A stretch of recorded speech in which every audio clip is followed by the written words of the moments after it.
qual é a história desse Pelourinho, né? É o reforço de uma história única, né? Essa história única que corre na cidade de Mariana é que, de frente à Câmara e cadeia, ele, na verdade, guardava, vamos dizer assim, as pessoas os malfeitores que iam ser presos. Então, ali estava um símbolo de poder, mas um poder, digamos, legitimado, porque os malfeitores iam, né, em seguida para a cadeia. Mas, na verdade, né, essa é uma história, né, que vai folclorizando, né, aquele instrumento que retorna àquele lugar, né? O que nós vemos na cidade de Mariana é uma atitude, inclusive, de pessoas que vão visitar esse monumento e se fotografam presas às correntes do Pelourinho, né? Como presas ou escravizadas, né? Ou nem pensando, né, nessa possibilidade, né? E essa flutuação no tempo é uma coisa que precisa ser reorganizada, né? Esse instrumento, né, de tortura, ele precisa ser localizado no tempo. Aliás, os vários tempos que ele possui, né? Porque ele não é um tempo só. Nesse presente, em que as pessoas tiram essas fotos, né, é um momento em que as pessoas se sentem ali convidadas por aquelas correntes, né?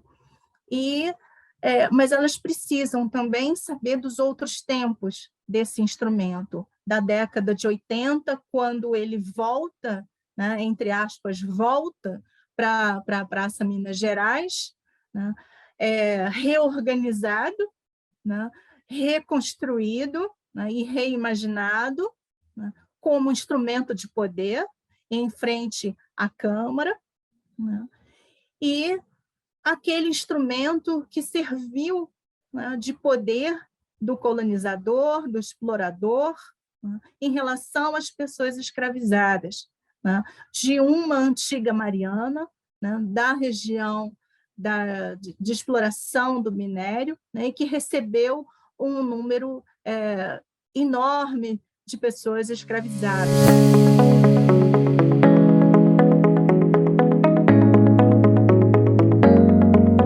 Olá pessoal, estamos aqui novamente para mais um videocast da APRO falando sobre turismo em Mariana. Eu fazendo essa abertura a convite do Kelson Douglas, a quem eu agradeço por mais essa oportunidade, e também conosco o Silas, que é diretor do Departamento de Turismo da Secretaria Municipal aqui em Mariana. Então, Kelson, mais uma vez obrigado, né, pelo convite, a honra que me é dada de participar mais uma vez. E já que eu estou fazendo minha cerimônia, você faria a primeira pergunta ao nosso convidado. Eu acho legal que a gente falou, vamos fazer um negócio mais leve. Você mandou uma honra que me é dada. Nossa, então, assim, não mandou um fala galera no começo, não, quebrando toda a regra dos videocasts da internet. Pois é, o problema é a questão de geração, né? Uma questão geracional. Não mandou assinar o sininho. Exatamente. Então tá, Silas, você que já está aqui com a gente em todos os episódios, né? E outros convidados também. E a gente sabe que você manja muito de história, do turismo histórico, manja demais. E aí, eu queria desconstruir, como o pessoal faz no MasterChef com as comidas, eu queria desconstruir a primeira pergunta. E ao invés de falar só de turismo histórico, eu queria entender, porque todo mundo sabe que Mariana é uma cidade histórica. E aí, falar de turismo histórico aqui é muito fácil. Porém, como que a gente mescla o turismo histórico, que existe pra caramba pra cá, mas com um turismo mais moderno também?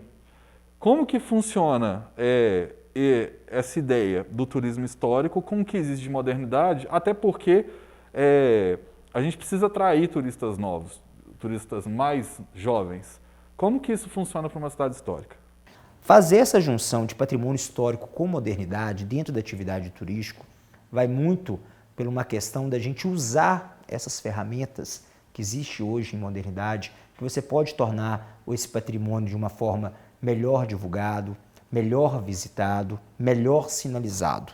Então aí que eu acredito que está esse grande desafio, né, da gente usar essa modernidade não só na promoção nessas ferramentas que hoje existem, ligadas a essa alta tecnologia, não só da promoção e da divulgação do nosso patrimônio histórico, mas a favor também de sua conservação, né, de sua visitação, de que forma que ele interage nesse sentido. Eu posso usar como exemplo um museu, um grande espaço belíssimo que nós vamos ganhar, Mariana vai ganhar, Minas e o Brasil vai ganhar, que é o Museu de Mariana, né, que vai ser instalado na antiga casa do Conde de Assumar, ali em anexo, né, aos fundos da nossa igreja de São Francisco de Assis. Ele vai ser um museu que justamente vem para fazer essa interação. Vai ser um museu que tem toda, né, aquela questão, vamos dizer assim, tradicional de um museu, né, onde são expostos quadros, né, enfim, toda uma questão também ligada à mobília, a uma história que vem trazendo desde a fundação de Mariana, mas até também dos nossos dias, assim, do nosso momento contemporâneo, vamos dizer assim. Então, outras salas também vai comungar, né? O museu não vai ser só aquela, né, Luiz, que muita gente trabalha, aquela ideia de velharia, né? Mas a ideia é que venha também uma questão de modernidade, de uma coisa contemporânea na visão museológica que existe. Eu estou usando isso apenas como um exemplo, mas é uma questão a ser medida sim, a junção do novo com o velho ao mesmo tempo. O velho não, o antigo. E você usou uma palavra na sua resposta agora, Silas, sobre a questão da visitação. Mariana, como você disse, está aí no topo do ranking do ICMS cultural, né? Nós temos hoje, já há algum tempo, a administração pública se orgulha, e até, de certa forma, os maranhenses também, de termos um dos maiores, se não o maior, um dos maiores programas de restauração de monumentos históricos, né? Nós temos aí a Igreja da Sé, São Francisco, o Rosário, essa questão do museu, que depois eu queria voltar. Casa de Câmara e Cadeia. Casa de Câmara e Cadeia, né? Mas eu queria falar com você, eu te pedi que você comentasse, sobre o desafio a partir do término dessas restaurações, né? Hoje, nós temos duas igrejas belíssimas, abertas, a Igreja do Carmo e a Igreja de São Pedro, né? Mas que sofrem de uma certa intermitência de possibilidade de visitação, certo? À medida em que nós vamos ter Casa de Câmara restaurada, Igreja da Sé, Rosário, monumentos históricos nos distritos, né?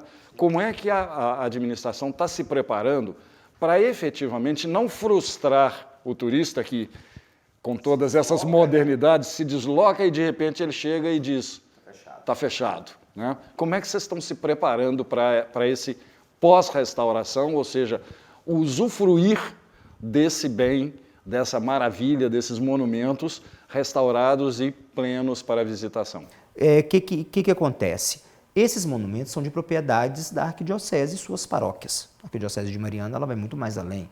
Se eu não estiver enganado, são mais de 70, 80 municípios que pertencem à Arquidiocese. Então, esses monumentos, na verdade, além de pertencer à Arquidiocese, eles passam primeiro por uma administração das paróquias, né, onde eles estão inseridos. Então, o poder público, nós temos aqui todo um cuidado de ter uma relação muito próxima, uma relação, inclusive, muito proveitosa, né, com a Arquidiocese através dos seus párocos, para que a gente possa definir com eles uma forma do qual a gente pode participar, que a gente pode apoiar, seja, né, no investimento no receptivo nesses espaços, na promoção, na divulgação dos mesmos, né, logo após que eles estejam restaurados e abertos para visitação. Isso já acontece com aqueles que já estão reabertos. Posso dizer que essa semana passada, na verdade, a gente teve a grata notícia que o Museu Arquidiocesano, né, voltou a estar aberto à visitação.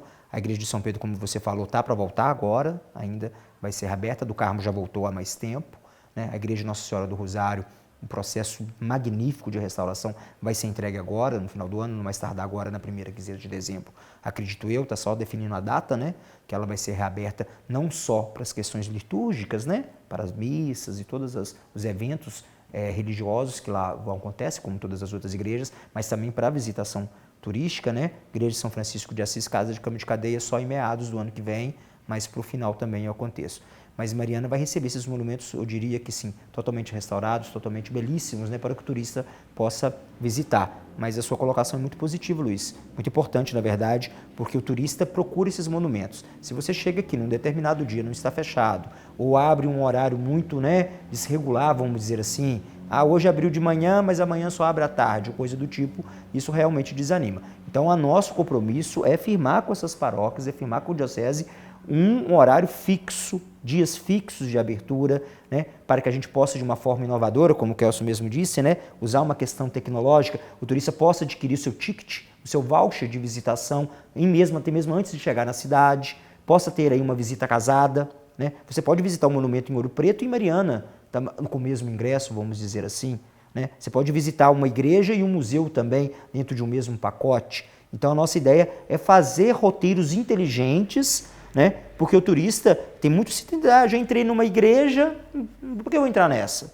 Já conheço, mas não é bem assim, cada igreja tem uma história, tem uma arte diferente a ser, né, visitada. Então a nossa ideia é justamente isso, é criar formas diferentes de visitação, mas com esses horários já pré-definidos, né? Tudo muito bem certo para que isso possa ser divulgado e o turista se sinta seguro, né? Principalmente a questão voltada ao turismo pedagógico. Nós sabemos que alunos de escolas de todo o Brasil vêm aqui para ter a sua aula de história, a sua aula de barroco mineiro, né, ali dentro daquela igreja, né, dentro daquele espaço, então, dentro daquele museu. Então, a gente realmente tem que fazer com que a arquidiocese também ela tenha ciência disso, né, que esses espaços, para ter uma manutenção periódica, não chegar no momento de uma grande de restauração, do qual o recurso tem que ser muito maior, né, e até mesmo tem que ficar fechado por muito tempo, essa manutenção periódica ela possa acontecer com recursos provenientes da visitação do turista. Essa é a nossa missão de formar uma parceria com a arquidiocese nesse sentido. Eu tenho uma dúvida aqui, que ela é um pouco menos fácil, talvez, de responder do que as outras. A gente vive num momento em que as pessoas não estão aceitando tão fácil o que foi imposto pelos colonizadores, pelo pessoal passado, por exemplo, a estátua do Borba Gato, que foi queimada, entre outras que estão sendo derrubadas desde o começo da pandemia, e não é por menos que estão sendo derrubadas. E aqui no centro de Mariana a gente tem um ícone, que é o Pelourinho, que eu comentei no episódio passado, que inclusive já tinha sido derrubado lá atrás e foi reerguido na década de 80, se não me engano, por um prefeito que teve a maravilhosa ideia de reerguer um Pelourinho, que é o ícone de onde os escravos eram açoitados em praça pública, e ele reergueu. E esse Pelourinho em Mariana, ele, além de ser um ícone que em várias outras cidades do país, ele foi retirado justamente por causa desse peso que existe histórico.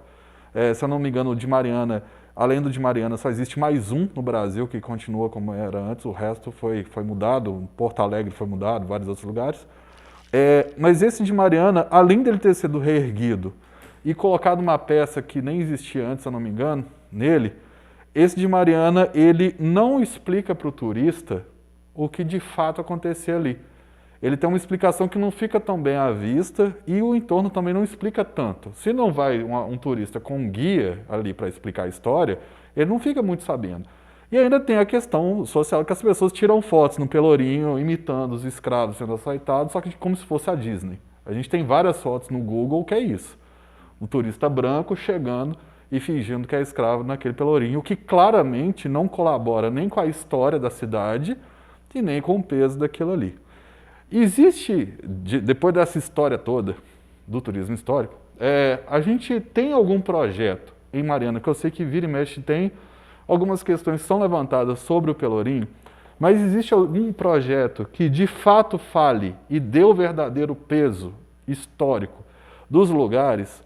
Existe alguma forma da gente contar a história como ela realmente foi e não pelo olhar do vencedor? Porque sempre a história é contada pelo ponto de vista de quem ganhou. E aqui Mariana é assim em todos os lugares. A beleza dos portugueses, a beleza da Igreja Católica, a beleza de tudo, mas a história dos escravos ela passa como secundária. Existe algum projeto para que Mariana conte a verdadeira história da cidade que é essa história. E, por isso mesmo, com isso, a gente cria um caminho diferente de Ouro Preto, porque enquanto Ouro Preto é um museu a céu aberto, é o que todo mundo fala, é um grande cartão postal, claro, vizinho aqui nosso, mas a gente, nesse caminho, a gente teria um diferencial dentro da história. Existe uma visão desse tipo hoje? Existe sim. Eu vou te dizer que ela passa por um grande projeto de sinalização turística. Uma sinalização que é totalmente diferente, é algo moderno, inovador que nós estamos trabalhando. Esse projeto já não foi apresentado, ele está passando por algumas modificações.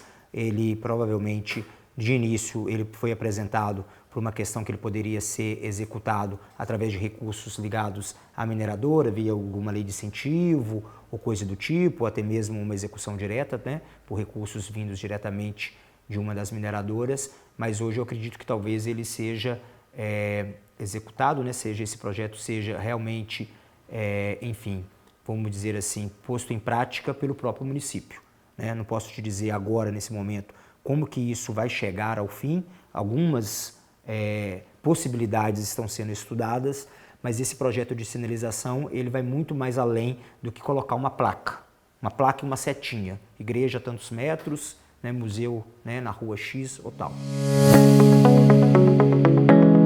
Eu sou Helena, sou professora do Departamento de História do ICHS, né, Instituto de Ciências Humanas e Sociais, da Universidade Federal de Ouro Preto. O ICHS ele tem 42 anos de existência aqui em Mariana e, né, nós já formamos, né, mais de 2.000 professores ao longo dessas 4 décadas. E no curso de História, eu tenho o privilégio de ser professora de uma disciplina que recebe os calouros de História. Então, é muito interessante encontrar com essas pessoas que vêm de vários lugares do país, de Minas e do país, e escolhem História para sua formação como professores e como bacharéis em História, como pesquisadores de História, né? E ali começa uma trajetória muito interessante. E uma das questões que eu coloco para eles logo no início da nossa disciplina de introdução ao estudo da história é por que escolheram a UFOP. E muitos deles me falam que escolheram a UFOP porque querem estudar história numa cidade histórica.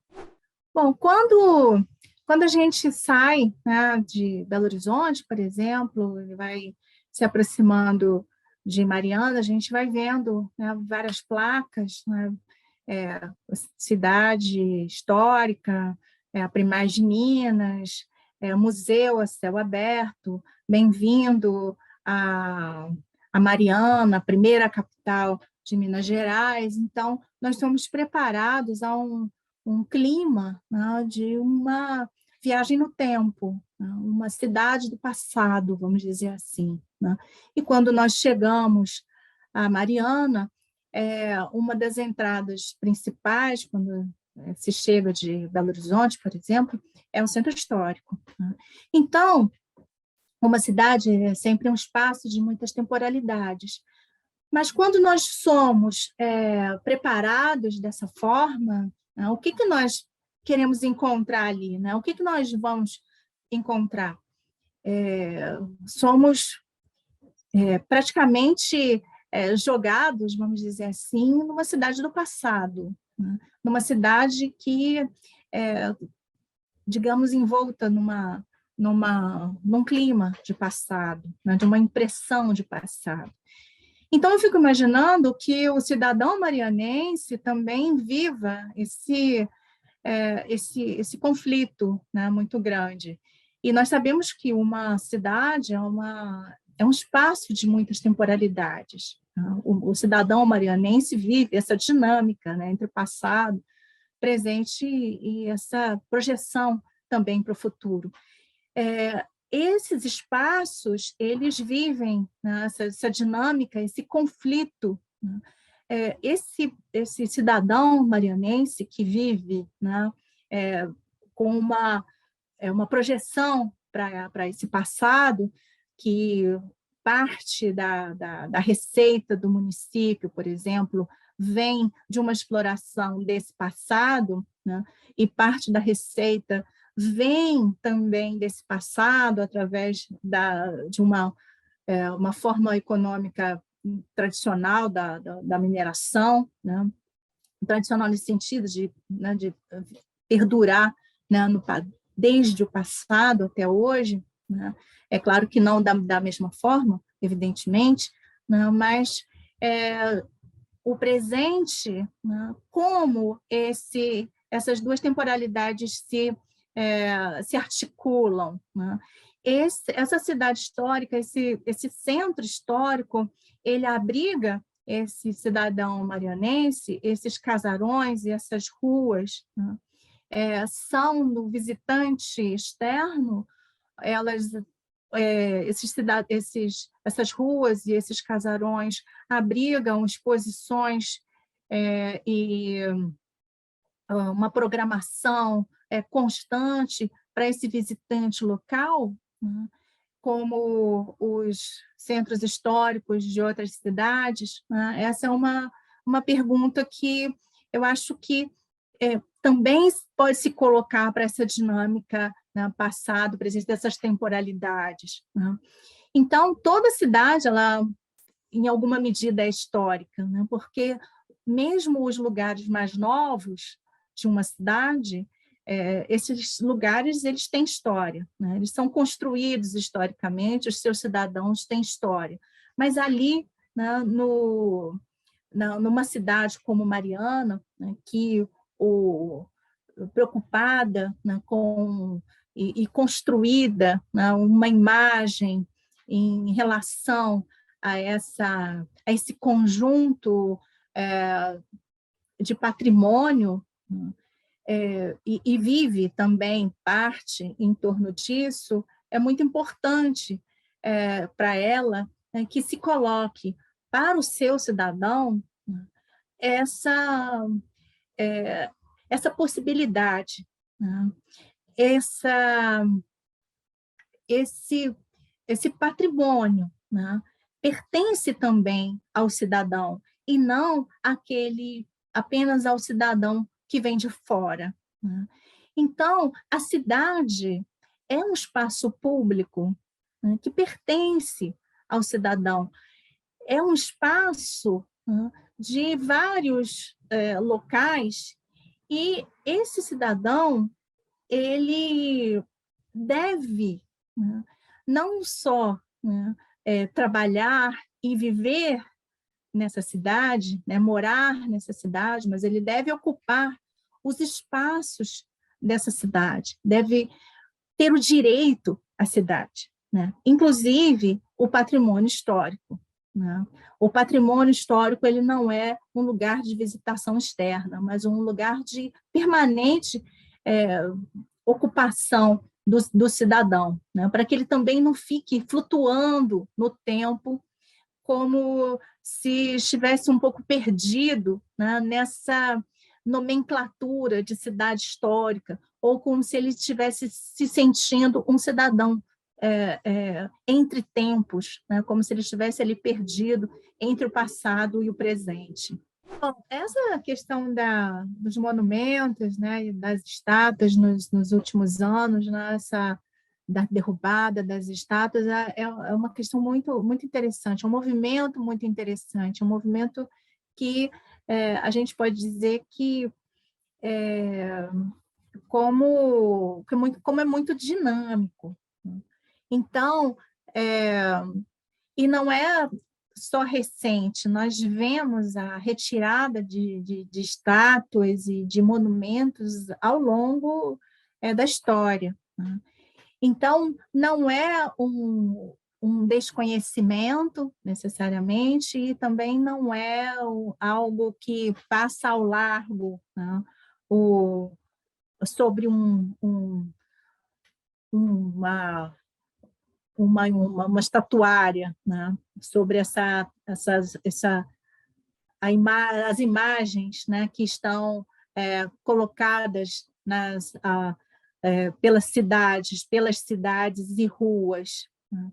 Isso é muito interessante. Esse movimento, né, é um movimento mais recente que nós vimos nos Estados Unidos e vimos na Europa e vimos também há uns anos atrás na África do Sul também, acontecendo em 2015, né? E vimos recentemente no Brasil, né?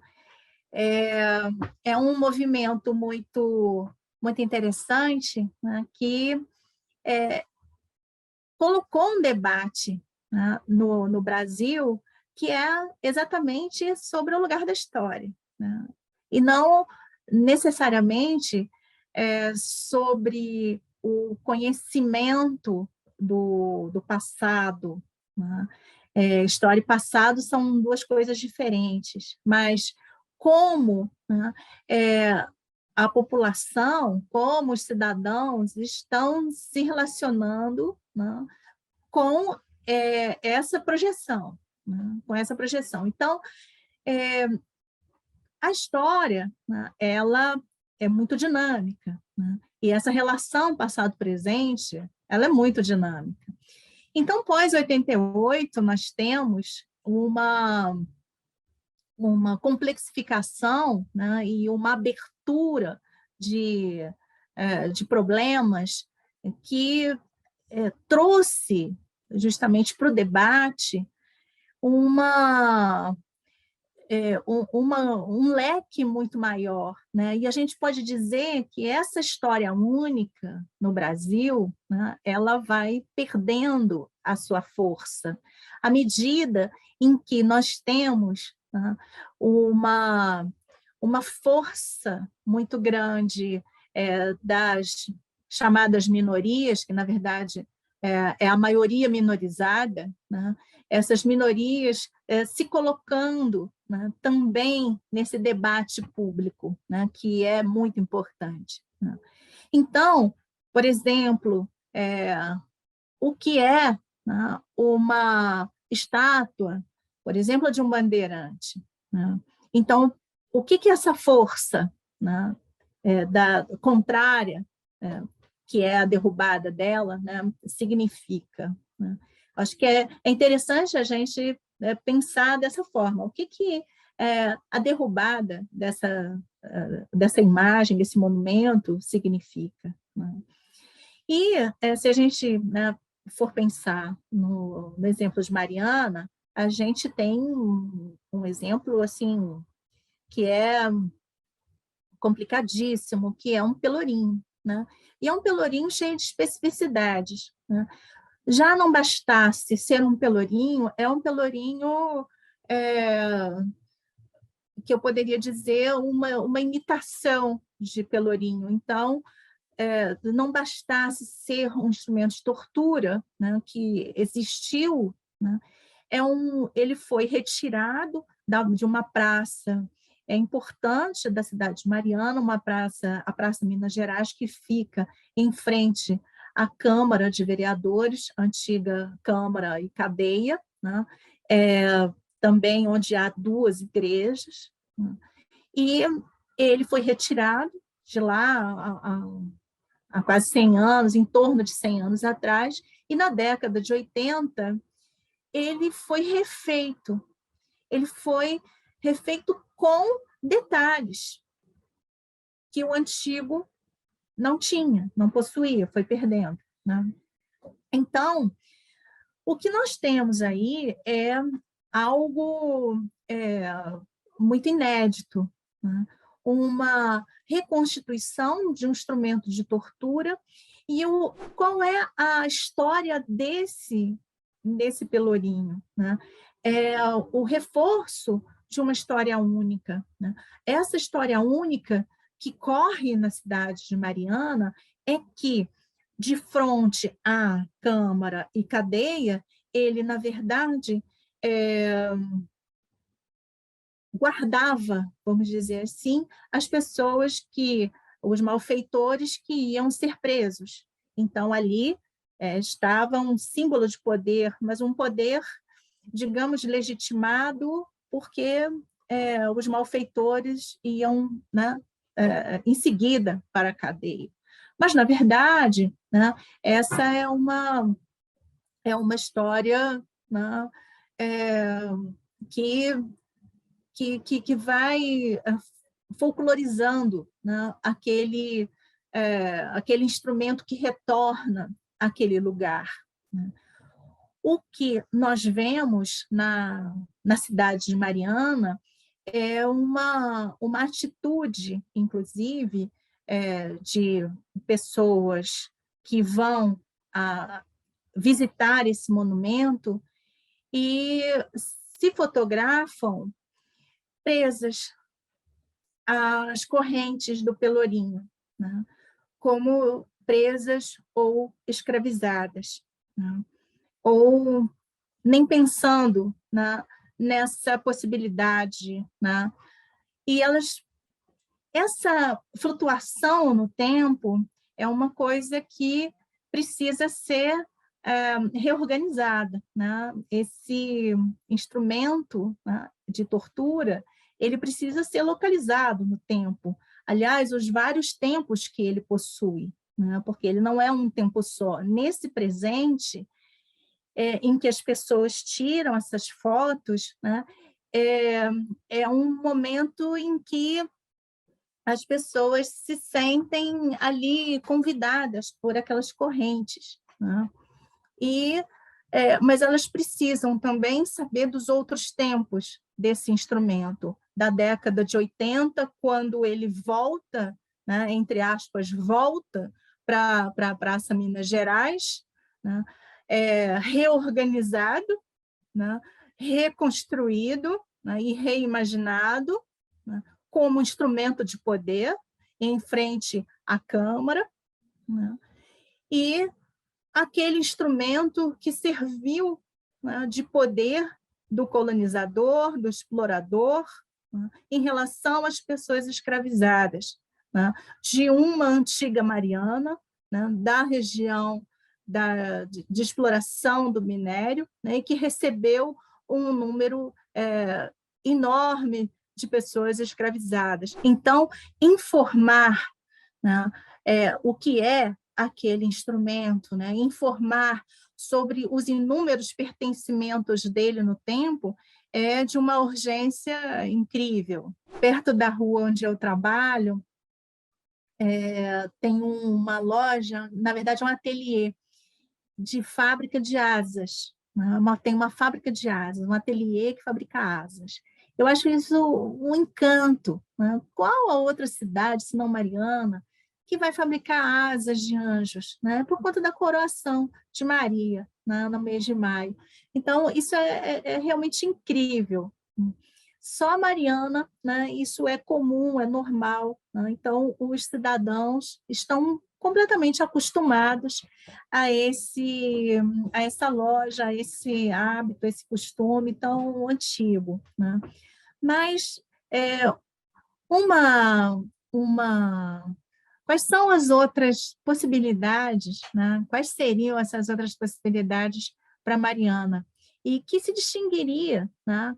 Se identificaria como Mariana e não se assemelharia a Ouro Preto. São cidades muito próximas e Mariana tem muito essa comparação com Ouro Preto, né? E são cidades distintas.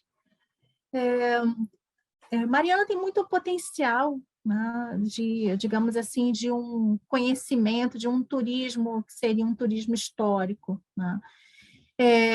Como eu falei antes, né, essa organização desse espaço urbano e dessas temporalidades, a dinâmica dessas temporalidades, é uma possibilidade muito interessante, né?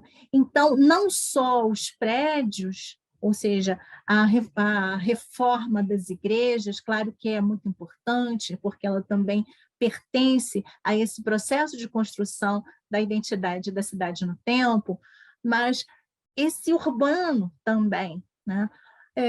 Onde ficam as pontes da cidade de Mariana, né, que a gente vê nos mapas antigos, mas a gente não vê agora.